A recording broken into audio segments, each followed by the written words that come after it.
Hi ಎಲ್ರಿಗೂ ನಮಸ್ಕಾರ. Share marketing Kannada ಚಾನೆಲ್ಗೆ ನಿಮಗೆ ಸ್ವಾಗತ. ಜುಲೈ 16ರ ಮಾರ್ಕೆಟ್ ಅಪ್ಡೇಟ್ನ ಅಬ್ಸರ್ವ್ ಮಾಡೋದಾದ್ರೆ ನಿಫ್ಟಿ ಮತ್ತು ಸೆನ್ಸೆಕ್ಸ್ ಇವತ್ತು ಪಾಸಿಟಿವ್ ಆಗಿ ಕ್ಲೋಸಿಂಗ್ ಅನ್ನು ಕೊಟ್ಟಿದೆ. ನಿಫ್ಟಿನಲ್ಲಿ 26 ಪಾಯಿಂಟ್ಗಳಷ್ಟು ಗೇನ್ ನೋಡೋದಕ್ಕೆ ಸಿಕ್ತು. 24,600ರ ಮೇಲ್ಗಡೆ ನಿಫ್ಟಿ ಕ್ಲೋಸಿಂಗ್ ಅನ್ನು ಕೊಟ್ಟಿದೆ. ಹಾಗೆ ಸೆನ್ಸೆಕ್ಸ್ನಲ್ಲಿ 52 ಪಾಯಿಂಟ್ಗಳಷ್ಟು ಜಂಪ್ ನೋಡೋದಕ್ಕೆ ಸಿಕ್ತು. ಬ್ಯಾಂಕ್ ನಿಫ್ಟಿ ಇವತ್ತು ನೆಗೆಟಿವ್ ಆಗಿತ್ತು, 60 ಪಾಯಿಂಟ್ಗಳ ಕರೆಕ್ಷನ್ ನೋಡೋದಕ್ಕೆ ಸಿಕ್ಕಿದೆ. ಹಾಗೆ ನಾಳೆ ಬುಧವಾರ ಬ್ಯಾಂಕ್ ನಿಫ್ಟಿಯ ವೀಕ್ಲಿ ಎಕ್ಸ್ಪೈರಿ ಕೂಡ ಇರುತ್ತೆ. 52,000 ಸಪೋರ್ಟ್ ಲೆವೆಲ್ ತುಂಬಾನೇ ಇಂಪಾರ್ಟೆಂಟ್ ಆಗುತ್ತೆ ಬ್ಯಾಂಕ್ ನಿಫ್ಟಿಗೆ. ಆ ಒಂದು ಲೆವೆಲ್ ಅನ್ನ ಬ್ಯಾಂಕ್ ನಿಫ್ಟಿ ಹೋಲ್ಡ್ ಮಾಡ್ಕೊಂಡ್ರೆ ಪಾಸಿಟಿವ್ ಆಗಿ ಟ್ರೇಡ್ ಆಗುವಂತ ಚಾನ್ಸಸ್ ಇದೆ. ಅಕಸ್ಮಾತ್ 52,000 ಕೆಳಗಡೆ ಹೋದ್ರೆ ಇನ್ನಷ್ಟು ವೀಕ್ನೆಸ್ ನ ಎಕ್ಸ್ಪೆಕ್ಟೇಷನ್ ಇರುತ್ತೆ. ಹಾಗೆ ನಿಫ್ಟಿಯ ಟಾಪ್ ಗೇನರ್ಸ್ ಮತ್ತು ಲೂಸರ್ಸ್ ಅನ್ನು ಅಬ್ಸರ್ವ್ ಮಾಡಿದಾಗ ಕೋಲ್ ಇಂಡಿಯಾ ಇವತ್ತು ಟಾಪ್ ಗೇನರ್ ಆಗಿತ್ತು.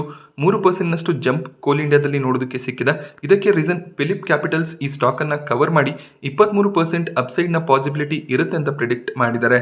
ಕೋಲ್ ಇಂಡಿಯಾ ಈಗ 512ರ ಅರೌಂಡ್ ಅಲ್ಲಿ ಟ್ರೇಡ್ ಆಗ್ತದೆ. ಫಿಲಿಪ್ ಕ್ಯಾಪಿಟಲ್ಸ್ 611ರ ಟಾರ್ಗೆಟ್ ಅನ್ನ ಕೊಡ್ತಾ ಇದ್ದಾರೆ.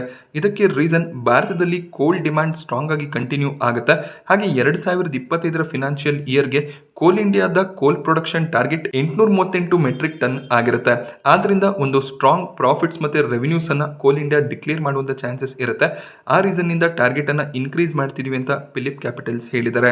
ಸೊ ಇದೇ ಫಿಲಿಪ್ ಕ್ಯಾಪಿಟಲ್ಸ್ IREDA ನಲ್ಲಿ 60% ಕರೆಕ್ಷನ್ ಪ್ರಿಡಿಕ್ಷನ್ ಅನ್ನ ಕೂಡ ಮಾಡಿದ್ರು. ಬಟ್ ₹600 ಮೇಲ್ಗಡೆ ಟಾರ್ಗೆಟ್ಸ್ ಕೋಲ್ ಇಂಡಿಯಾಗೆ ಸಿಕ್ತಿರೋದ್ರಿಂದ ಸ್ಟಾಕ್ ಪ್ರೈಸ್ ನಲ್ಲಿ ಒಳ್ಳೆ ಒಂದು ಪಾಸಿಟಿವ್ ಸೆಂಟಿಮೆಂಟ್ ನೋಡೋದಕ್ಕೆ ಸಿಗ್ತದೆ. ಹಾಗೆ ಯೂಶಲಿ ಒಳ್ಳೆ ಒಂದು ಡಿವಿಡೆಂಡ್ಸ್ ಅನ್ನ ಕೂಡ ಕೋಲ್ ಇಂಡಿಯಾ ಕೊಡ್ತಾರೆ. ಹಾಗೆ BPCL ಕೂಡ ಇವತ್ತು 2.5% ನಷ್ಟು ಗೇನ್ ಆಗಿದೆ. BPCL ಆಂಧ್ರ ಪ್ರದೇಶನಲ್ಲಿ ಒಂದು ರಿಫೈನರಿಯನ್ನ ಸ್ಟಾರ್ಟ್ ಮಾಡುವಂತ ಚಾನ್ಸಸ್ ಇದೆ. ಸೊ ಆ ಒಂದು ರೀಸನ್ ಇಂದ ಕೂಡ ಸ್ಟಾಕ್ ನಲ್ಲಿ ಪಾಸಿಟಿವ್ ಸೆಂಟಿಮೆಂಟ್ ನೋಡೋದಕ್ಕೆ ಸಿಗ್ತದೆ. ಹಾಗೆ ಇದೇ ವಾರದಲ್ಲಿ ಅವರು ತಮ್ಮ ಕ್ವಾರ್ಟರ್ಲಿ ರಿಸಲ್ಟ್ ಅನ್ನು ಕೂಡ ಅನೌನ್ಸ್ ಮಾಡ್ತಾರೆ. HUL ಸ್ಟಾಕ್ ಪ್ರೈಸ್ ನಲ್ಲಿ ಕೂಡ 2.5%ಗೂ ಹೆಚ್ಚಿನ ಅಪ್ಸೈಡ್ ನೋಡೋದಕ್ಕೆ ಸಿಕ್ತು. HUL ತಮ್ಮ ವಾಟರ್ ಪ್ಯೂರಿಫೈಯರ್ ಬಿಸ್ನೆಸ್ ಪ್ಯೂರಿಟ್ ಏನಿದೆ ಅದನ್ನ AO ಸ್ಮಿತ್ಗೆ ಸೆಲ್ ಮಾಡಿದ್ದಾರೆ. ಸೊ ಈ ಒಂದು ವಾಟರ್ ಪ್ಯೂರಿಫಿಕೇಶನ್ ಬಿಸ್ನೆಸ್ ಅನ್ನ 601 ಕೋಟಿಗೆ AO ಸ್ಮಿತ್ಗೆ ಅವರು ಸೆಲ್ ಮಾಡ್ತಿದ್ದಾರೆ. ಇದರಿಂದ 600 ಕೋಟಿಯಷ್ಟು ಫಂಡ್ಸ್ ಅನ್ನ HUL ಪಡ್ಕೋತಾರೆ. ಈ ಸೇಲ್ಗೆ ಮೇಜರ್ ರೀಸನ್ ಕೋರ್ ಕಾಂಪಿಟೆನ್ಸಿ ಏನಿದೆ ಅಂದ್ರೆ ಅವರ FMCG ಬಿಸ್ನೆಸ್ ಏನಿದೆ ಅದರ ಮೇಲೆ ಹೆಚ್ಚಿನ ಒಂದು ಕಾನ್ಸಂಟ್ರೇಷನ್ ಅನ್ನ ಮಾಡೋದಕ್ಕೆ ವಾಟರ್ ಪ್ಯೂರಿಫಿಕೇಶನ್ ಬಿಸ್ನೆಸ್ ಅನ್ನ ಸೆಲ್ ಮಾಡಬೇಕಾಗಿ ಬಂದಿದೆ ಅಂತ HUL ಹೇಳಿದ್ದಾರೆ. ಸೊ ಇವರ ಒಂದು ಮೇಜರ್ ಸ್ಟ್ರೆಂತ್ FMCG ಬಿಸ್ನೆಸ್ ಆಗಿರುತ್ತೆ. ಅದರ ಮೇಲೆ ಕಂಪನಿ ಹೆಚ್ಚಾಗಿ ಕಾನ್ಸಂಟ್ರೇಟ್ ಮಾಡ್ತಾರೆ ಅನ್ನುವಂಥ ಒಂದು ನ್ಯೂಸ್ ಬಂದಿರೋದು HULಗೆ ಪಾಸಿಟಿವ್ ಆಗಿದೆ. ಹಾಗೆ ಟಾಟಾ ಕನ್ಸ್ಯೂಮರ್ ಪ್ರಾಡಕ್ಟ್ ಕೂಡ ಇವತ್ತು 2%ಗೂ ಹೆಚ್ಚಿನ ಅಪ್ಸೈಡ್ ನೊಂದಿಗೆ ಕ್ಲೋಸಿಂಗ್ ಅನ್ನ ಕೊಟ್ಟಿದೆ. ಭಾರತಿ ಏರ್ಟೆಲ್ ನಲ್ಲಿ ಕೂಡ 2% ನಷ್ಟು ಗೇನ್ ನೋಡೋದಕ್ಕೆ ಸಿಕ್ತು. ಟಾಪ್ ಲೂಸರ್ ಲಿಸ್ಟ್ ನಲ್ಲಿ ಶ್ರೀರಾಮ್ ಫಿನಾನ್ಸ್ ನೋಡೋದಕ್ಕೆ ಸಿಕ್ಕಿದೆ. ನಿನ್ನೆ ಶ್ರೀರಾಮ್ ಫಿನಾನ್ಸ್ ನಲ್ಲಿ ಒಳ್ಳೆ ಒಂದು ಬೈಯಿಂಗ್ ಬಂದಿತ್ತು, ಇವತ್ತು ಸ್ವಲ್ಪ ಪ್ರಾಫಿಟ್ ಬುಕಿಂಗ್ ಬರ್ತಾ ಇದೆ. ಹಾಗೆ ಡಾಕ್ಟರ್ ರೆಡ್ಡಿಸ್ ಲ್ಯಾಬ್ ಕೂಡ 2% ನಷ್ಟು ಕರೆಕ್ಟ್ ಆಗಿದೆ. Kotak Mahindra bank UltraTech cement ನಲ್ಲಿ ಕೂಡ 1.5%ಗೂ ಹೆಚ್ಚಿನ ಕರೆಕ್ಷನ್ ನೋಡೋದಕ್ಕೆ ಸಿಕ್ತು. NTPC ಕೂಡ 1.5% ನಷ್ಟು ಕರೆಕ್ಟ್ ಆಗಿದೆ. HDFC ಲೈಫ್ ಇನ್ಶೂರೆನ್ಸ್ ಕಂಪನಿ ನಿನ್ನೆ ತಮ್ಮ ರಿಸಲ್ಟ್ಸ್ ಅನ್ನ ಡಿಕ್ಲೇರ್ ಮಾಡಿದ್ರು. ಒಳ್ಳೆ ಒಂದು ರಿಸಲ್ಟ್ HDFC ಲೈಫ್ ನ ಕಡೆಯಿಂದ ಬಂದಿತ್ತು. ಈಗ ಬ್ರೋಕರೇಜ್ಗಳು ಟಾರ್ಗೆಟ್ಸ್ ಗಳನ್ನ ಕೂಡ ಕೊಟ್ಟಿದ್ದಾರೆ. ಒಳ್ಳೆ ಒಂದು ಟಾರ್ಗೆಟ್ಸ್ ಆಲ್ಮೋಸ್ಟ್ ಎಲ್ಲಾ ಬ್ರೋಕರೇಜ್ಗಳ ಕಡೆಯಿಂದ ನೋಡೋದಕ್ಕೆ ಸಿಗ್ತದೆ. ಜೆಫ್ರೀಸ್ ಬೈ ರೆಕಮೆಂಡೇಶನ್ ಅನ್ನ ಕೊಟ್ಟಿದ್ದು 750ರ ಟಾರ್ಗೆಟ್ ಪ್ರೈಸ್ ಅನ್ನ ಕೊಟ್ಟಿದ್ದಾರೆ. ಹಾಗೆಯೇ ಮಾರ್ಗನ್ ಸ್ಟ್ಯಾನ್ಲಿ ಕಡೆಯಿಂದ ಕೂಡ 790ರ ಟಾರ್ಗೆಟ್ ಪ್ರೈಸ್ ನೋಡೋದಕ್ಕೆ ಸಿಗ್ತದೆ. ಹಾಗೆ ಗೋಲ್ಡ್ಮನ್ ಸ್ಯಾಕ್ಸ್ ಕೂಡ 765ರ ಟಾರ್ಗೆಟ್ ಪ್ರೈಸ್ ಅನ್ನ HDFC ಲೈಫ್ಗೆ ಕೊಡ್ತಾ ಇದ್ದಾರೆ. ಬಜೆಟ್ ನಲ್ಲಿ ಒಂದು strong announcement life insurance sector ನ ಸ್ಟಾಕ್ ಗಳ ಕಡೆಗೆ ಬಂದ್ರೆ ಇನ್ನಷ್ಟು ಸ್ಟ್ರಾಂಗ್ ಮೊಮೆಂಟಮ್ ನ ಎಕ್ಸ್ಪೆಕ್ಟೇಷನ್ ಇರುತ್ತೆ ಅನ್ನೋದು ಬ್ರೋಕರೇಜ್ಗಳ ವ್ಯೂ ಆಗಿರುತ್ತೆ. ಸೊ HDFC ಲೈಫ್ ತುಂಬಾ ಟೈಮ್ ನಿಂದ ಒಂದು ಸೈಡ್ ವೇಸ್ ಮೊಮೆಂಟಮ್ ನಲ್ಲಿ ಟ್ರೇಡ್ ಆಗ್ತದೆ. ಸೊ ಒಂದು ಸ್ಟ್ರಾಂಗ್ ಪುಷ್ ಬಜೆಟ್ ನ ನಂತರ ಸಿಗಬಹುದು ಅನ್ನೋದು ಬ್ರೋಕರೇಜ್ಗಳ ವ್ಯೂ ಆಗಿರುತ್ತೆ.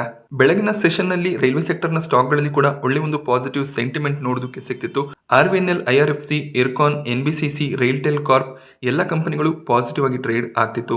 ಇದಕ್ಕೆ ರೀಸನ್ 2025ರ ಫಿನಾನ್ಷಿಯಲ್ ಇಯರ್ ನ ಬಜೆಟ್ ಇನ್ನು ಜುಲೈ 23ಕ್ಕೆ ಅನೌನ್ಸ್ ಆಗುತ್ತೆ. ಆ ಒಂದು ಬಜೆಟ್ ನಲ್ಲಿ ರೈಲ್ವೆ ಬಜೆಟ್ ಇನ್ನಷ್ಟು ಇನ್ಕ್ರೀಸ್ ಆಗ್ಬೋದು ಅನ್ನುವಂಥ ಒಂದು ನ್ಯೂಸ್ ನೋಡೋದಕ್ಕೆ ಸಿಗ್ತದೆ. 2024ರ ಫೆಬ್ರವರಿನಲ್ಲಿ ಒಂದು ಇಂಟ್ರೀಮ್ ಬಜೆಟ್ ಗವರ್ಮೆಂಟ್ ಅನೌನ್ಸ್ ಮಾಡಿದ್ರು. ಆ ಬಜೆಟ್ ನಲ್ಲಿ 2.5 ಲಕ್ಷ ಕೋಟಿಯಷ್ಟು ಬಜೆಟ್ ರೈಲ್ವೆ ಸೆಕ್ಟರ್ಗೆ ಅನೌನ್ಸ್ ಆಗಿತ್ತು. ಸೊ ಅದು ಇನ್ನು 10-15% ಇನ್ಕ್ರೀಸ್ ಆಗ್ಬೋದು ಅನ್ನುವಂಥ ಎಕ್ಸ್ಪೆಕ್ಟೇಷನ್ಸ್ ಇದೆ. ಆ ಒಂದು ಎಕ್ಸ್ಪೆಕ್ಟೇಷನ್ ರೀಸನ್ ನಿಂದ ರೈಲ್ವೆ ಸ್ಟಾಕ್ಗಳು ಇವತ್ತು ಪಾಸಿಟಿವ್ ಆಗಿ ಟ್ರೇಡ್ ಆಗ್ತಿತ್ತು. ಬಟ್ ಮಧ್ಯಾಹ್ನದ ನಂತರ ಒಂದು ಪ್ರಾಫಿಟ್ ಬುಕಿಂಗ್ ಬಂದಿದೆ. ಆಲ್ಮೋಸ್ಟ್ ಎಲ್ಲಾ ಸ್ಟಾಕ್ಗಳು ಇವತ್ತು ನೆಗೆಟಿವ್ ಆಗಿ ಕ್ಲೋಸಿಂಗ್ ಅನ್ನ ಕೊಟ್ಟಿದೆ. ಸೊ ರೈಲ್ವೆ ಸ್ಟಾಕ್ಗಳು ತುಂಬಾನೇ ಗೇನ್ ಆಗಿದೆ. ಬಜೆಟ್ ನ ನಂತರ ಕೂಡ ಸ್ವಲ್ಪ ಪ್ರಾಫಿಟ್ ಬುಕಿಂಗ್ ನ ಎಕ್ಸ್ಪೆಕ್ಟೇಷನ್ಸ್ ಇರುತ್ತೆ. ಬಟ್ ಸ್ಟ್ರಾಂಗ್ ಆರ್ಡರ್ಗಳ ನ್ಯೂಸ್ ಸಿಕ್ಕಿದ್ರೆ ಅಥವಾ ಹೆಚ್ಚಿನ ಒಂದು ಬಜೆಟ್ ಅಲೋಕೇಶನ್ಸ್ ಆದ್ರೆ ಮತ್ತಷ್ಟು ರ್ಯಾಲಿಯನ್ನು ಕೂಡ ನಾವು ಎಕ್ಸ್ಪೆಕ್ಟ್ ಮಾಡಬಹುದಾಗುತ್ತೆ. ಸೊ ಜಸ್ಟ್ ನ್ಯೂಸ್ ಬೇಸಿಸ್ ಮೇಲೆ ಈ ಸ್ಟಾಕ್ಗಳು ಟ್ರೇಡ್ ಆಗುವಂತ ಚಾನ್ಸಸ್ ಇರುತ್ತೆ. ಹಾಗೆ ಇನ್ಫೋಸಿಸ್ ತಮ್ಮ ಕ್ವಾರ್ಟರ್ 1 ರಿಸಲ್ಟ್ ಅನ್ನ ಜುಲೈ 18 ಗುರುವಾರ ಅನೌನ್ಸ್ ಮಾಡ್ತಾರೆ. ರಿಸಲ್ಟ್ ಯಾವ ರೀತಿಯಲ್ಲಿ ಇರಬಹುದು ಅಂತ ಬ್ರೋಕರೇಜ್ಗಳೊಂದು ಪ್ರಿಡಿಕ್ಷನ್ ಅನ್ನ ಮಾಡಿದ್ದಾರೆ. ರೆವೆನ್ಯೂ 38,850 ಕೋಟಿ ಅರೌಂಡ್ ಅಲ್ಲಿ ಬರ್ಬೋದು ಅನ್ನುವಂಥ ಎಕ್ಸ್ಪೆಕ್ಟೇಷನ್ ಇದೆ. Quarter on quarter revenue 2% increase ಆಗ್ಬೋದು. ಹಾಗೆ ಇಯರ್ ಆನ್ ಇಯರ್ 5% ರೆವೆನ್ಯೂ ಗ್ರೋತ್ನ ಎಕ್ಸ್ಪೆಕ್ಟೇಷನ್ ಬ್ರೋಕರೇಜ್ಗಳ ಕಡೆಯಿಂದ ಇರುತ್ತೆ. ಹಾಗೆ ಪ್ರಾಫಿಟ್ 6,248 ಕೋಟಿ ಅರೌಂಡ್ ಅಲ್ಲಿ ಬರ್ಬೋದು ಅಂತ ಬ್ರೋಕರೇಜ್ಗಳು ಎಸ್ಟಿಮೇಟ್ ಮಾಡ್ತಿದ್ದಾರೆ. ಕ್ವಾರ್ಟರ್ ಆನ್ ಕ್ವಾರ್ಟರ್ 21% ಪ್ರಾಫಿಟ್ ಫಾಲ್ನ ಎಕ್ಸ್ಪೆಕ್ಟೇಷನ್ ಇದೆ. ಇದಕ್ಕೆ ರೀಸನ್ ಕಳೆದ ಕ್ವಾರ್ಟರ್ನಲ್ಲಿ ಇನ್ಫೋಸಿಸ್ ಟ್ಯಾಕ್ಸ್ ಇನ್ಕಮ್ ಅನ್ನ ಪಡ್ಕೊಂಡಿದ್ರು. ಆದ್ರಿಂದ 8,000 ಕೋಟಿ ಅರೌಂಡ್ ಅಲ್ಲಿ ಪ್ರಾಫಿಟ್ಸ್ ಬಂದಿತ್ತು. ಬಟ್ ಅದು ಅಡಿಷನಲ್ ಇನ್ಕಮ್ ಆಗಿತ್ತು. So over all quarter on quarter ಸ್ವಲ್ಪ ಪ್ರೆಷರ್ ನೋಡೋದಕ್ಕೆ ಸಿಗ್ಬೋದು. But year on year profit ನಲ್ಲಿ 2.5% ಗ್ರೋತ್ ಬರುವಂತ ಚಾನ್ಸಸ್ ಇರುತ್ತೆ ಅಂತ ಬ್ರೋಕರೇಜ್ಗಳು ಪ್ರಿಡಿಕ್ಟ್ ಮಾಡಿದ್ದಾರೆ. ಇದಕ್ಕಿಂತ ಒಳ್ಳೆ ಒಂದು ರಿಸಲ್ಟ್ ಬಂದ್ರೆ ಇನ್ಫೋಸಿಸ್ ಕೂಡ ಒಂದು ಸ್ಟ್ರಾಂಗ್ ಮೊಮೆಂಟಮ್ ಅನ್ನ ಕೊಡುವಂತ ಚಾನ್ಸಸ್ ಇರುತ್ತೆ. ಇವತ್ತು ಕೂಡ ಇನ್ಫೋಸಿಸ್ ಪಾಸಿಟಿವ್ ಆಗಿ ಟ್ರೇಡ್ ಆಗಿದೆ. 1% ನಷ್ಟು ಅಪ್ಸೈಡ್ ಇನ್ಫೋಸಿಸ್ ಅಲ್ಲಿ ನೋಡೋದಕ್ಕೆ ಸಿಕ್ಕಿದೆ. ಇನ್ಫೋಸಿಸ್ ನ ಡೀಲ್ ವಿನ್ಸ್ ಕೂಡ ತುಂಬಾನೇ ಇಂಪಾರ್ಟೆಂಟ್ ಫ್ಯಾಕ್ಟರ್ ಆಗುತ್ತೆ. ನೋಡ್ಬೇಕಾಗುತ್ತೆ ಇನ್ಫೋಸಿಸ್ 2025 ಫಿನಾನ್ಷಿಯಲ್ ಇಯರ್ನ ರೆವೆನ್ಯೂ ಗೈಡೆನ್ಸ್ ಅನ್ನ ಯಾವ ರೀತಿಯಲ್ಲಿ ಕೊಡ್ತಾರೆ ಅಂತ. ವೊಡಾಫೋನ್ ಐಡಿಯಾನಲ್ಲಿ ಸಿಟಿ ಬೈ ರೆಕಮೆಂಡೇಶನ್ ಅನ್ನ ಕೊಡ್ತಾ ಇದ್ದಾರೆ. ಹಾಗೆಯೇ 23ರ ಟಾರ್ಗೆಟ್ ಪ್ರೈಸ್ ಅನ್ನ ಕೂಡ ಕೊಟ್ಟಿದ್ದಾರೆ. ಸೊ ವೊಡಾಫೋನ್ ಐಡಿಯಾ ಇವತ್ತು ಪಾಸಿಟಿವ್ ಓಪನಿಂಗ್ ಅನ್ನೇ ಪಡ್ಕೊಂಡಿತ್ತು. 17 ರೂಪಾಯಿ 50 ಪೈಸೆ ಅರೌಂಡ್ ಅಲ್ಲಿ ಟ್ರೇಡ್ ಆಗ್ತಿತ್ತು. ಬಟ್ ಆ ಒಂದು ಲೆವೆಲ್ ನಿಂದ ಪ್ರಾಫಿಟ್ ಬುಕಿಂಗ್ ಬಂದಿದೆ. ವೊಡಾಫೋನ್ ಐಡಿಯಾ ಗೌರ್ಮೆಂಟ್ಗೆ 58,000 ಕೋಟಿಯಷ್ಟು AGR ಡ್ಯೂಸ್ ಅನ್ನ ಪೇ ಮಾಡಬೇಕಾಗಿದೆ. ಇದರ ಅಗೇನ್ಸ್ಟ್ ಆಗಿ ಅವರು ಸುಪ್ರೀಂ ಕೋರ್ಟ್ ನಲ್ಲಿ ಒಂದು ಅರ್ಜಿಯನ್ನ ಸಲ್ಲಿಸಿದ್ರು. ಅದರ ಒಂದು ವಿಚಾರಣೆ ಆಗಸ್ಟ್ ತಿಂಗಳಲ್ಲಿ ಆಗುವಂತ ಚಾನ್ಸಸ್ ಇದೆ. ಸುಪ್ರೀಂ ಕೋರ್ಟ್ ಏನಾದರೂ 30,000 ಕೋಟಿ ಅರೌಂಡ್ ಅಲ್ಲಿ ಕನ್ಸೆಷನ್ ನ ವೊಡಾಫೋನ್ ಐಡಿಯಾಗೆ ಕೊಟ್ರೆ ಅದು ವೊಡಾಫೋನ್ ಐಡಿಯಾಗೆ ಪಾಸಿಟಿವ್ ಆಗುತ್ತೆ. ಅವರ AGR ಡ್ಯೂಸ್ ಸಾಕಷ್ಟು ಕಡಿಮೆ ಆಗುತ್ತೆ. ಅಂದ್ರೆ ಬೈ ಡಿಫಾಲ್ಟ್ ಅವರ ಡೆಟ್ ಕೂಡ ಕಡಿಮೆ ಆಗೋದು ಕಾಣಿಸುತ್ತೆ. ಇದು ವೊಡಾಫೋನ್ ಐಡಿಯಾಗೆ ಪಾಸಿಟಿವ್ ಆಗ್ಬೋದು ಅನ್ನೋದು ಸಿಟಿಯ ಒಂದು ವ್ಯೂ ಆಗಿರುತ್ತೆ. ಸೊ ಸಿಟಿ ಎಕ್ಸ್ಪೆಕ್ಟ್ ಮಾಡ್ತಿರೋ ರೀತಿಯಲ್ಲಿ 30,000ರಿಂದ 35,000 ಕೋಟಿಯಷ್ಟು ಡ್ಯೂ ಅನ್ನ ರಿಡ್ಯೂಸ್ ಮಾಡಿದ್ರೆ ಆಗ ಅದು ವೊಡಾಫೋನ್ ಐಡಿಯಾಗೆ ಪಾಸಿಟಿವ್ ಆಗುತ್ತೆ. ಇಲ್ಲ ಅಂದ್ರೆ ಸ್ಟಾಕ್ ನಲ್ಲಿ ಹೆಚ್ಚಿನ ಒಂದು ಮೊಮೆಂಟಮ್ ನ ಎಕ್ಸ್ಪೆಕ್ಟೇಷನ್ ಇರೋದಿಲ್ಲ. ಹಾಗೆಯೇ ಆಲ್ರೆಡಿ ನಿಮಗೆಲ್ಲ ಗೊತ್ತಿರೋ ರೀತಿಯಲ್ಲಿ BSNL ನಲ್ಲಿ ಕೂಡ ಈಗ ಸಾಕಷ್ಟು ಡಿಮ್ಯಾಂಡ್ ನೋಡೋದಕ್ಕೆ ಸಿಗ್ತದೆ. 4ನೇ ಪ್ಲೇಯರ್ ಕೂಡ ಸ್ಟ್ರಾಂಗ್ ಆಗ್ತಿರೋದು ಕಾಣಿಸ್ತಾ ಇದೆ. ಅದಕ್ಕೆ ಮೇಜರ್ ರೀಸನ್ ರೀಸೆಂಟ್ ಆಗಿ ವೊಡಾಫೋನ್ ಐಡಿಯಾ, ಏರ್ಟೆಲ್, ಜಿಯೋ ಏನು ಟ್ಯಾರಿಫ್ ಪ್ಲಾನ್ಸ್ ಅನ್ನ ಹೈಕ್ ಮಾಡಿದ್ರು. ಅದರ ರೀಸನ್ ನಿಂದ ತುಂಬಾ ಜನ BSNLಗೆ ಪೋರ್ಟ್ ಆಗ್ತಿದ್ದಾರೆ. ಹಾಗೆ ಇನ್ನೊಂದು ಟೆಲಿಕಾಂ ಕಂಪನಿ ಭಾರತಿ ಹೆಕ್ಸಾಕಾಮ್ ಇವತ್ತು 7% ನಷ್ಟು ಗೇನ್ ಆಗಿದೆ. ಇದಕ್ಕೆ ರೀಸನ್ ಈ ಒಂದು ಸ್ಟಾಕ್ ಅನ್ನ JP ಮಾರ್ಗನ್ ಕವರ್ ಮಾಡಿದ್ದಾರೆ. ಹಾಗೆ ಈಗೇನು ಭಾರತಿ ಹೆಕ್ಸಾಕಾಮ್ ಟ್ರೇಡ್ ಆಗ್ತದೆ ಆ ಒಂದು ಪ್ರೈಸ್ ನಿಂದ ಇನ್ನಷ್ಟು ಅಪ್ಸೈಡ್ ನ ಪಾಸಿಬಿಲಿಟೀಸ್ ಇರುತ್ತೆ ಅಂತ ಅವರು ಪ್ರಿಡಿಕ್ಟ್ ಮಾಡ್ತಿದ್ದಾರೆ. ಹಾಗೆ ಓವರ್ ವೇಟ್ ರೇಟಿಂಗ್ ಅನ್ನ ಕೊಟ್ಟಿದ್ದು 1,280ರ ಟಾರ್ಗೆಟ್ ಪ್ರೈಸ್ ಅನ್ನ ಕೊಟ್ಟಿದ್ದಾರೆ. ಇವತ್ತೇ ಸ್ಟಾಕ್ ಬಹಳಷ್ಟು ಗೇನ್ ಆಗಿದೆ. ಹಾಗೆ JP ಮಾರ್ಗನ್ ಏನು ಟಾರ್ಗೆಟ್ಸ್ ಅನ್ನ ಕೊಟ್ಟಿದ್ದಾರೆ ಆ ಟಾರ್ಗೆಟ್ ನಲ್ಲಿ ಆಲ್ರೆಡಿ 7ರಿಂದ 8% ಅಚೀವ್ ಕೂಡ ಆಗಿದೆ. ಭಾರತಿ ಹೆಕ್ಸಾಕಾಮ್ ಮೇಜರ್ ಆಗಿ ರಾಜಸ್ಥಾನ್ ಮತ್ತೆ ನಾರ್ತ್ ಈಸ್ಟ್ ಸ್ಟೇಟ್ ತಮ್ಮ ಪ್ರೆಸೆನ್ಸ್ ಅನ್ನು ಹೊಂದಿದೆ. ಸೊ ಬೇಸಿಕಲಿ ಟೆಲಿಕಾಂ ಕಂಪನಿಗಳಿಗೆ ಆವರೇಜ್ ರೆವೆನ್ಯೂ ಪರ್ ಯೂಸರ್ ಅಂದ್ರೆ ಪ್ರತಿಯೊಬ್ಬ ಯೂಸರ್ ನಿಂದ ಪ್ರತಿ ತಿಂಗಳಿಗೆ ಎಷ್ಟು ರೆವೆನ್ಯೂನ ಕಲೆಕ್ಟ್ ಮಾಡ್ತಾರೆ ಆ ಫಿಗರ್ಸ್ ಇಂಪಾರ್ಟೆಂಟ್ ಆಗುತ್ತೆ. ಸೊ ಬಹಳಷ್ಟು ಕನ್ಸ್ಯೂಮರ್ಸ್ಗಳು 3G ಇಂದ 4G 5G ಕಡೆ ಬಂದ್ರೆ ಹೆಚ್ಚಿನ ಒಂದು ಆವರೇಜ್ ರೆವೆನ್ಯೂ ಪರ್ ಯೂಸರ್ ಅನ್ನ ಭಾರತಿ ಹೆಕ್ಸಾಕಾಮ್ ಕಲೆಕ್ಟ್ ಮಾಡ್ಕೋಬಹುದು. ಅದು ಕಂಪನಿಗೆ ಪಾಸಿಟಿವ್ ಆಗುತ್ತೆ ಅನ್ನೋದು JP ಮಾರ್ಗನ್ ವ್ಯೂ ಆಗಿದೆ. ಗಾರ್ಡನ್ ರಿಚ್ ಶಿಪ್ ಬಿಲ್ಡರ್ಸ್ ನ ಸ್ಟ್ರಾಂಗ್ ಮೊಮೆಂಟಮ್ ಕಂಟಿನ್ಯೂ ಆಗ್ತದೆ. ಇವತ್ತು ಕೂಡ ಸ್ಟಾಕ್ 3% ನಷ್ಟು ಗೇನ್ ಆಯಿತು. ಇದಕ್ಕೆ ರೀಸನ್ ಇವರು ಮಿನಿಸ್ಟ್ರಿ ಕಡೆಯಿಂದ ಒಂದು ಆರ್ಡರ್ ನ ಪಡ್ಕೊಂಡಿದ್ದಾರೆ. 840 ಕೋಟಿಯ order ministry of earth sciences ಕಡೆಯಿಂದ ಇವರಿಗೆ ಸಿಗ್ತಾ ಇದೆ. ಸೊ ಸಾಕಷ್ಟು ನೇವಿ ರಿಲೇಟೆಡ್ ಪ್ರಾಜೆಕ್ಟ್ಸ್ ಗಳನ್ನ ಕಂಪನಿ ಮಾಡ್ತಿದ್ದಾರೆ. ರೀಸೆಂಟ್ ಆಗಿ ಬಾಂಗ್ಲಾದೇಶ್ ಗವರ್ಮೆಂಟ್ ನ ಕಡೆಯಿಂದ ಕೂಡ ಇವರಿಗೆ ಆರ್ಡರ್ ಸಿಕ್ಕಿತ್ತು. ಜರ್ಮನ್ ಕಂಪನಿ ಕಡೆಯಿಂದ ಕೂಡ ಆರ್ಡರ್ ನ ಪಡ್ಕೊಂಡಿದ್ರು.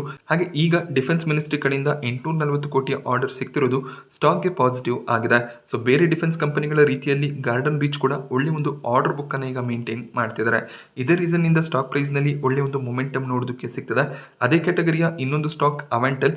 ಈ ಕಂಪನಿ ಸ್ಪೇಸ್ ಟೆಕ್ನಾಲಜಿಯ ಮೇಲೆ ಕೆಲಸ ಮಾಡ್ತಾರೆ. ಸೊ ಈ ಕಂಪನಿಗೂ ಕೂಡ ಅಷ್ಟೇ ರೀಸೆಂಟ್ ಆಗಿ ಸಾಕಷ್ಟು ಆರ್ಡರ್ಗಳು ಸಿಕ್ಕಿತ್ತು. ಸ್ಟಾಕ್ ಪ್ರೈಸ್ ನಲ್ಲಿ ಒಳ್ಳೆ ಒಂದು ಜಂಪ್ ಕೂಡ ನಮಗೆ ರೀಸೆಂಟ್ ಟೈಮ್ ನಲ್ಲಿ ನೋಡೋದಕ್ಕೆ ಸಿಕ್ಕಿದೆ. ಮಲ್ಟಿಬ್ಯಾಗರ್ ರಿಟರ್ನ್ಸ್ ಅನ್ನ ಈ ಒಂದು ಕಂಪನಿ ಕೂಡ ಜನರೇಟ್ ಮಾಡಿ ಕೊಟ್ಟಿದೆ. ಹಾಗೇನೆ ನಿನ್ನೆ ಝೆನ್ ಟೆಕ್ನಾಲಜೀಸ್ ನಲ್ಲಿ ಅಪ್ಪರ್ ಸರ್ಕ್ಯೂಟ್ ಅನ್ನ ಕೂಡ ನಾವು ನೋಡಿದ್ವಿ. ಸೊ ಆ ಕಂಪನಿ ಕೂಡ ಹೊಸ 4 ಡಿಫೆನ್ಸ್ ಪ್ರಾಡಕ್ಟ್ಗಳನ್ನು ರಿಲೀಸ್ ಮಾಡ್ತಿದ್ದಾರೆ. ಸೊ ಡಿಫೆನ್ಸ್ ಸೆಕ್ಟರ್ನ ಸ್ಟಾಕ್ಗಳು ಚೆನ್ನಾಗಿ ಪರ್ಫಾರ್ಮ್ ಮಾಡ್ತಿದೆ. ಹಾಗೆ ಗೌರ್ಮೆಂಟ್ ಕೂಡ ಅಷ್ಟೇ ಒಂದು ಸ್ಟ್ರಾಂಗ್ ಪುಷ್ ಅನ್ನ ಮೇಕ್ ಇನ್ ಇಂಡಿಯಾಗೆ ಕೊಡ್ತಿರೋದ್ರಿಂದ ಡಿಫೆನ್ಸ್ ಸೆಕ್ಟರ್ನ ಸ್ಟಾಕ್ಗಳಲ್ಲಿ ಈ ಒಂದು ಮೊಮೆಂಟಮ್ ಬರ್ತಿದೆ. ಬಟ್ ಈ ಒಂದು ಮೊಮೆಂಟಮ್ ಎಲ್ಲಿವರೆಗೂ ಸಸ್ಟೈನ್ ಆಗುತ್ತೆ ಅದನ್ನು ಯಾರು ಕೂಡ ಪ್ರಿಡಿಕ್ಟ್ ಮಾಡೋದಕ್ಕೆ ಸಾಧ್ಯ ಆಗೋದಿಲ್ಲ. ಆರ್ಡರ್ ರಿಲೇಟೆಡ್ ನ್ಯೂಸ್ ಬರ್ತಿರುವಾಗ ಸ್ಟಾಕ್ನಲ್ಲಿ ಒಂದು ಸ್ಟ್ರಾಂಗ್ ಮೊಮೆಂಟಮ್ ಇರುತ್ತೆ. ಸ್ವಲ್ಪ ಏನಾದರೂ ನೆಗೆಟಿವ್ ನ್ಯೂಸ್ಗಳು ನೋಡೋದಕ್ಕೆ ಸಿಕ್ಕಿದ್ರೆ ಸಡನ್ ಒಂದು ಕರೆಕ್ಷನ್ ಬರುವಂಥ ಚಾನ್ಸಸ್ಗಳು ಕೂಡ ಇರುತ್ತೆ. ಬಟ್ ಲಾಂಗ್ ಟರ್ಮ್ನ ವ್ಯೂ ಇದ್ರೆ ಪ್ಯಾನಿಕ್ ಆಗುವಂಥ ಅವಶ್ಯಕತೆ ಇರೋದಿಲ್ಲ. ಲಾಂಗ್ ಟರ್ಮ್ಗೆ ನೀವು ಖಂಡಿತವಾಗ್ಲೂ ಕಂಟಿನ್ಯೂ ಮಾಡಬಹುದಾಗುತ್ತೆ. ಹಾಗೆ ಏಂಜಲ್ ಒನ್ ನಿನ್ನೆ ತಮ್ಮ ರಿಸಲ್ಟ್ಸ್ ಅನ್ನ ಅನೌನ್ಸ್ ಮಾಡಿದ್ರು. ಇಯರ್ ಆನ್ ಇಯರ್ ಒಳ್ಳೆ ಒಂದು ಪರ್ಫಾರ್ಮೆನ್ಸ್ ಏಂಜಲ್ ಒನ್ ಕಡೆಯಿಂದ ನೋಡೋದಕ್ಕೆ ಸಿಕ್ಕಿತ್ತು. ಬಟ್ ಕ್ವಾರ್ಟರ್ ಆನ್ ಕ್ವಾರ್ಟರ್ ಸ್ವಲ್ಪ ಮಾರ್ಜಿನ್ ಪ್ರೆಷರ್ ರಿಸಲ್ಟ್ ನಲ್ಲಿ ನೋಡೋದಕ್ಕೆ ಸಿಕ್ಕಿದೆ. ಆ ರೀಸನ್ ನಿಂದ ಸ್ಟಾಕ್ ಪ್ರೈಸ್ ನಲ್ಲಿ ಇವತ್ತು 2.5% ಕರೆಕ್ಷನ್ ನೋಡೋದಕ್ಕೆ ಸಿಕ್ತು. ಹಾಗೆ ಸೆಬಿಯ ಒಂದು ಟೈಟ್ ಗೈಡ್ ಲೈನ್ಸ್ ಏನಿದೆ ಅದೆಲ್ಲೋ ಒಂದ್ ಕಡೆ ಮುಂದಿನ ದಿನಗಳಲ್ಲಿ ಕೂಡ ಏಂಜಲ್ ಒನ್ಗೆ ನೆಗೆಟಿವ್ ಆಗ್ಬೋದು. ಟರ್ನ್ ಓವರ್ ಫೀಸ್ನ ರಿಲೇಟೆಡ್ ಕೆಲವೊಂದಿಷ್ಟು ರೆಗ್ಯುಲೇಷನ್ಸ್ಗಳನ್ನು ಸೆಬಿ ತಂದಿದ್ರು. ಆದ್ದರಿಂದ 400 ಕೋಟಿಯಷ್ಟು ರೆವೆನ್ಯೂ ಕಡಿಮೆ ಆಗ್ಬೋದು ಅಂತ ಕೆಲವೊಂದಿಷ್ಟು ಬ್ರೋಕರೇಜ್ಗಳು ಪ್ರಿಡಿಕ್ಟ್ ಮಾಡಿದರು. ಅದರ ಇಂಪ್ಯಾಕ್ಟ್ ಏನಿದೆ Q2ನಲ್ಲಿ ನಮಗೆ ನೋಡೋದಕ್ಕೆ ಸಿಗುತ್ತೆ. ಆದ್ದರಿಂದ ಸ್ಟಾಕ್ ಪ್ರೈಸ್ನಲ್ಲಿ ಆಲ್ರೆಡಿ ಸಾಕಷ್ಟು ಕರೆಕ್ಷನ್ ಕೂಡ ನೋಡೋದಕ್ಕೆ ಸಿಕ್ಕಿದೆ. ಸೊ ನಿಮಗೆ ಏಂಜಲ್ ಒನ್ನಲ್ಲಿ ಲಾಂಗ್ ಟರ್ಮ್ನ ವ್ಯೂ ಇದ್ರೆ ಖಂಡಿತವಾಗ್ಲೂ ಏಂಜಲ್ ಒನ್ ಸ್ಟಾಕನ್ನು ಕಂಟಿನ್ಯೂ ಮಾಡ್ಬೋದಾಗುತ್ತೆ. ಶಾರ್ಟ್ ಟರ್ಮ್ನಲ್ಲಿ ಸ್ವಲ್ಪ ಪ್ಯಾನಿಕ್ ಇರುತ್ತೆ, ಬಟ್ ಲಾಂಗ್ ಟರ್ಮ್ನಲ್ಲಿ ಈ ಕಂಪನಿ ಒಳ್ಳೆ ಒಂದು ರಿಟರ್ನ್ಸನ್ನು ಜನರೇಟ್ ಮಾಡಿ ಕೊಡ್ಬೋದು. ಹಾಗೆ ಪೇಟಿಎಂ ಸ್ಟಾಕ್ ಪ್ರೈಸ್ನಲ್ಲಿ ಕೂಡ ಇವತ್ತು 2.5% ಕರೆಕ್ಷನ್ ನೋಡೋದಕ್ಕೆ ಸಿಕ್ತು. ಪೇಟಿಎಂ ಕೂಡ ಇದೇ ವಾರದಲ್ಲಿ ತಮ್ಮ Q1 ರಿಸಲ್ಟ್ಸನ್ನು ಡಿಕ್ಲೇರ್ ಮಾಡ್ತಿದ್ದಾರೆ. Q1 ಲಾಸಸ್ ಜಾಸ್ತಿ ಆದರೆ ಸ್ಟಾಕ್ ಪ್ರೈಸ್ ವೀಕ್ ಆಗ್ಬೋದು ಅನ್ನೋಂಥ ಒಂದು ಪ್ರಿಡಿಕ್ಷನ್ ಇತ್ತು. ಬಟ್ ಅದಕ್ಕಿಂತ ಮುಂಚೆ ಈಗ ಸೆಬಿ ಕಡೆಯಿಂದ ಇವ್ರಿಗೊಂದು ಅಡ್ಮಿನಿಸ್ಟ್ರೇಟಿವ್ ವಾರ್ನಿಂಗ್ ಕೂಡ ಬಂದಿದೆ. ಸೊ ಪೇಟಿಎಂ ಪೇಮೆಂಟ್ ಬ್ಯಾಂಕ್ನಲ್ಲಿ ಕೆಲವೊಂದಿಷ್ಟು ಸೆಬಿ ರಿಲೇಟೆಡ್ ಗೈಡ್ಲೈನ್ಸ್ಗಳನ್ನು ಫಾಲೋ ಮಾಡಿಲ್ಲ. ಇದೇ ಒಂದು ರೀಸನ್ನಿಂದ RBI ಕೂಡ ಇವರ ಲೈಸೆನ್ಸನ್ನು ಕ್ಯಾನ್ಸಲ್ ಮಾಡಿದ್ರು. ಈಗ ಸೆಬಿ ಕಡೆಯಿಂದ ಕೂಡ ವಾರ್ನಿಂಗ್ ಬಂದಿದೆ. ಮುಂದಿನ ದಿನಗಳಲ್ಲಿ ಈ ರೀತಿ ಆಗದಿರೋ ರೀತಿಯಲ್ಲಿ ಅಡ್ಮಿನಿಸ್ಟ್ರೇಷನ್ ಅನ್ನು ಮೇಂಟೈನ್ ಮಾಡಿ ಅಂತ ಸೆಬಿ ಗೈಡ್ಲೈನ್ಸ್ ಅನ್ನು ಕೊಟ್ಟಿದ್ದಾರೆ. ಹಾಗೆ ಪೇಟಿಎಂ ಇದಕ್ಕೆ ರೆಸ್ಪಾನ್ಸ್ ಅನ್ನು ಕೂಡ ಮಾಡಿದ್ದು, ಸೆಬಿ ಮತ್ತೆ RBIನ ಗೈಡ್ಲೈನ್ಸ್ ಏನಿದೆ ಅದೇ ಪ್ರಕಾರ ನಾವು ಬಿಸ್ನೆಸ್ ಅನ್ನ ಮಾಡ್ತೀವಿ ಅಂತ ಹೇಳಿದ್ದಾರೆ. ಇದು 2022ರ ಫಿನಾನ್ಷಿಯಲ್ ಇಯರ್ನಲ್ಲಿ ಆದಂತ ಒಂದು ಅಡ್ಮಿನಿಸ್ಟ್ರೇಟಿವ್ ಲ್ಯಾಪ್ಸ್ ಆಗಿರುತ್ತೆ. ಬಟ್ ಈ ರೀತಿಯ ವಾರ್ನಿಂಗ್ಸ್ಗಳು ಸೆಬಿ ಅಥವಾ RBIನ ಕಡೆಯಿಂದ ಬರೋದಕ್ಕೆ ಸ್ಟಾರ್ಟ್ ಆದರೆ ಅದು ಓವರ್ ಆಲ್ ಕಂಪನಿಗೆ ನೆಗೆಟಿವ್ ಆಗುತ್ತೆ. ಅದೇ ಒಂದು ರೀಸನ್ನಿಂದ ಸ್ಟಾಕ್ ಪ್ರೈಸ್ನಲ್ಲಿ ಇವತ್ತು ವೀಕ್ನೆಸ್ ನೋಡೋದಕ್ಕೆ ಸಿಕ್ಕಿದೆ. ನಾನಿವತ್ತು ನಿಮಗೆ ಮಾರ್ಕೆಟ್ನ ಬಗ್ಗೆ ಕೊಟ್ಟಂಥ ಇನ್ಫಾರ್ಮೇಷನ್ ಇಷ್ಟ ಆದರೆ ವಿಡಿಯೋನ ಲೈಕ್ ಮಾಡಿ. ಹಾಗೆ ಇದೇ ರೀತಿಯ ಮಾರ್ಕೆಟ್ ಅಪ್ಡೇಟ್ಸ್ಗಳಿಗೋಸ್ಕರ ಚಾನಲ್ನ ಸಬ್ಸ್ಕ್ರೈಬ್ ಮಾಡ್ಕೊಳ್ಳಿ. Thank you friends.